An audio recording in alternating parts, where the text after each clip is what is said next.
So Jonah sees that God is gracious, but he doesn't just see that God is gracious. He also prays with faith that God is powerful, or that God is able, that God is uniquely positioned to do something for him that he cannot do for himself. And so in verse 7, when he says, my prayer came to you into your holy temple, it's real easy to get confused with the temple language. Basically what Jonah is saying is, I know that when I pray, my prayers and myself are not in the same place.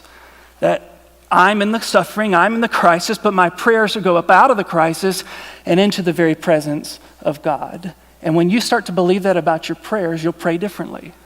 I think the best illustration of this is by Tony Evans. He talks about a guy, Friday night, it's date night, and this is a real swanky guy. He has a nice job up in the 34th floor of his building, and he's going down in the elevator to go meet his lovely bride, and the elevator gets stuck right there around floors 21 and 22.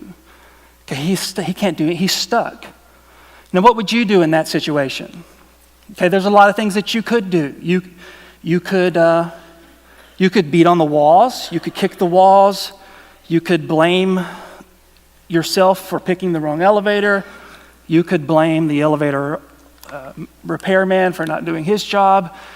You could you could get mad and throw a pity party.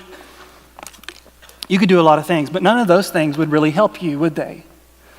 The only thing that's going to help you when you're in that situation is for you to take your little hand or your big hand, stick it into that little box, and pick up the telephone, pull it out, and call somebody who's on the outside of the elevator to come and help you on the inside.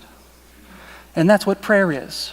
When you pray, you and your prayers are not in the same situation. And Jonah realizes this. He realizes when I'm praying, my prayers are going up out of my crisis, and they're tapping into power and possibility that could have never been derived from within the crisis. And so I'm praying to a God who's uniquely positioned and uniquely resourced to help me in a way that only someone from the outside could help. And we need to pray that way. Remember that God, not only is he a God of grace, but he's a God on the outside who can help us on the inside. And Jonah knows that. I think Jonah knew he was going to die, but it's this last-ditch effort at the very last moment of his life. I believe, I don't know how, but I believe, and then immediately this fish swallows him, and he's delivered.